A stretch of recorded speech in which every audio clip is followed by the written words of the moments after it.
Hello dear students, तो आपसे स्वागत है आपका अपना यूट्यूब चैनल केमिस्ट्री वाला सर्च इंजन पर। चलिए आज की क्लास में सीखते हैं बहुत इंपोर्टेंट टॉपिक पाइथागोरस प्रमेय का विलोम। अगर पाइथागोरस प्रमेय, थेल्स प्रमेय और थेल्स प्रमेय का विलोम नहीं सीखे हैं, अभी तक वीडियो नहीं देखे हैं, तो जाके जल्दी से यहाँ पर आई बटन में लिंक है, यहाँ से जाकर देख सकते हैं, क्योंकि आपके लिए बहुत ही इंपोर्टेंट है। बोर्ड एग्जाम के लिए पूरा 5 नंबर का क्वेश्चन आता है। ठीक है, तो चलिए देखते हैं इसको पाइथागोरस प्रमेय का विलोम कैसे सिद्ध करेंगे।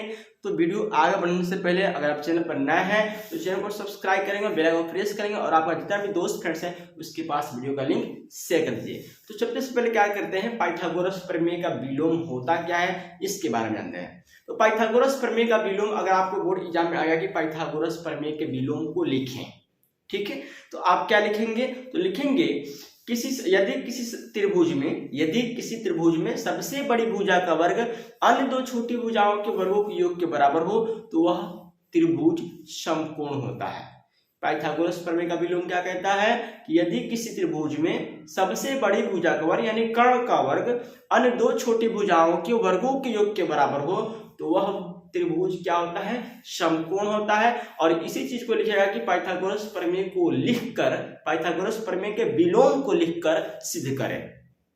ठीक है, सिद्ध करें तो क्या करेंगे, पाइथागोरस प्रमेय के विलोम को लिख देंगे और चलिए देखते हैं सिद्ध कैसे करते हैं। तो ध्यान देंगे, यहाँ पर हमने पहले से लिख चुका है कि यदि किसी त्रिभुज में सबसे बड़ी भुजा का वर्ग अन्य दो छोटी भुजाओं के वर्गों के योग के बराबर हो तो वह त्रिभुज एक समकोण त्रिभुज होगा। ठीक है, अब हम क्या करेंगे, यहां पर एक रचना बनाएंगे, त्रिभुज एबीसी लेंगे। ठीक है, एबीसी यहां पर पहले से ये आपको नहीं करना है, अभी हम बताएंगे। एक त्रिभुज एबीसी खींच लेना है। ठीक है, तो लिखेंगे कि दिया है कि त्रिभुज एबीसी में, ये त्रिभुज एबीसी दिया है, कह रहा है कि कर्ण का वर्ग जो है अन्य दो छोटी भुजाओं के वर्ग को बराबर। कर्ण क्या है, यहाँ पर एसी है, माने यहाँ पर मान लीजिए एसी है और ये एबी और बीसी छोटी भुजा है। तो कहा है कि कर्ण का वर्ग यानी AC square AB square plus BC square दे चुका है। तो सिद्ध कर देना है कि यह एंगल बी जो है 90 डिग्री होगा। यह एंगल बी जो है 90 डिग्री होगा, तभी तो यह त्रिभुज एबीसी समकोण होगा। ठीक है, ये क्या लिखे हुए ये हम आगे बता रहे हैं, इसको आपको अभी पहले नहीं करना है। ठीक है, अब क्या करेंगे, रचना में तो सिद्ध करना है कि कोण की बराबर 90 डिग्री, यह जो एंगल है 90 डिग्री सिद्ध कर देना है। यहाँ पर रचना में लिख दिया गया है कि एक त्रिभुज PQR की रचना की जिसमें PQ AB के बराबर, QR BC के बराबर और Q जो है 90 डिग्री है। यानी कि हमने रचना में क्या किया, रचना में हमने एक दूसरा त्रिभुज बनाया PQR, रचना में दूसरा त्रिभुज PQR बनाया और इसमें क्या लिखा गया कि यह जो PQ भुजा है ये AB के बराबर है, रचना में कराएगा, और QR जो भुजा है BC के बराबर है।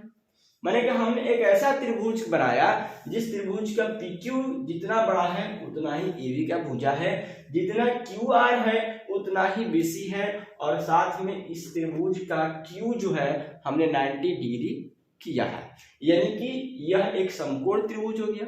ठीक है, तो लिखेंगे प्रमाण में त्रिभुज एबीसी में, त्रिभुज एबीसी यही है। त्रिभुज एबीसी में क्या बोला था कि कर्ण का वर्ग अन्य दो छोटी भुजाओं के वर्गों के योग के बराबर है।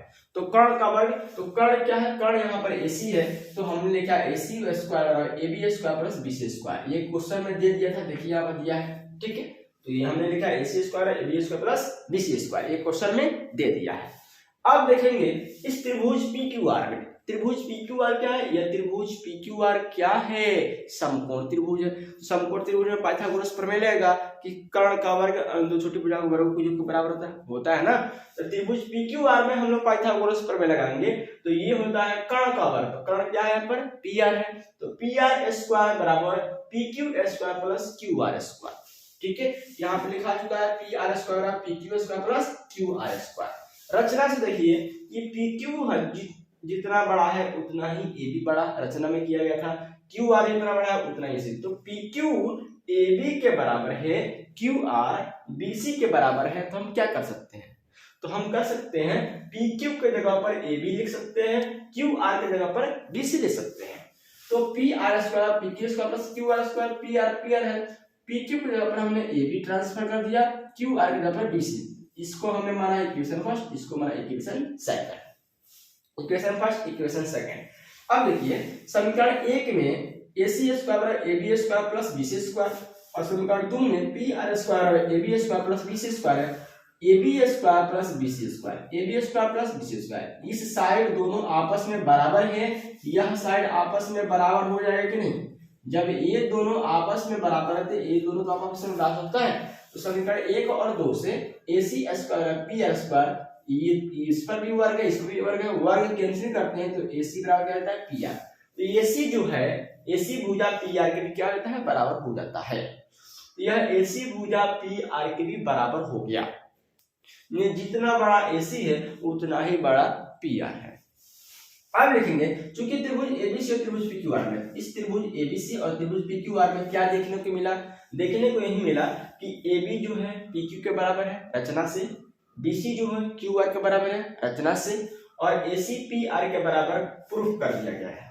ठीक है, यानी कि यह भुजा इस भुजा के बराबर, यह भुजा इस भुजा के बराबर, यह भुजा इस भुजा के बराबर सिद्ध कर दिया गया। ऐसे ही अगर आप मधुर संगीत सुनना चाहते हैं तो हमारे चैनल को सब्सक्राइब कर बेल आइकन जरूर प्रेस करेंगे। फिर मिलते हैं नेक्स्ट। तो त्रिभुज ABC सर्वांगसम हो जाएगा त्रिभुज PQR के, सर्वांगसम, सब अंग सम, सब कुछ बराबर। ठीक है, तो सभी भुजाएं, संगत भुजाएं आपस में बराबर हो गया। तो जब दो त्रिभुज सर्वांगसम हो तो संगत कोण बराबर होते हैं, संगत भुजाएं आपस में बराबर हो जाती है। ठीक है, तो क्या कर सकते हैं? तो जब जैसा त्रिभुज है वैसा ही, जैसा E दिख रहा है वैसा भी तो A दिखेगा, इसलिए कोण B बराबर कोण Q, और कोण Q पहले से 90 डिग्री किया गया था तो कोण B भी क्या देगा? 90 डिग्री। इस रूप से ये त्रिभुज ABC जो है एक समकोण त्रिभुज है। ठीक है, तो इतना करके आप प्रैक्टिस कर लेंगे। वीडियो अच्छा लगा तो लाइक कीजिए, और आपका कोई दोस्त फ्रेंड इस वीडियो को शेयर कीजिए, और जाने से पहले चैनल पर नया है तो चैनल को सब्सक्राइब करिए। हम VVI टॉपिक लेकर आते रहेंगे। Best of luck.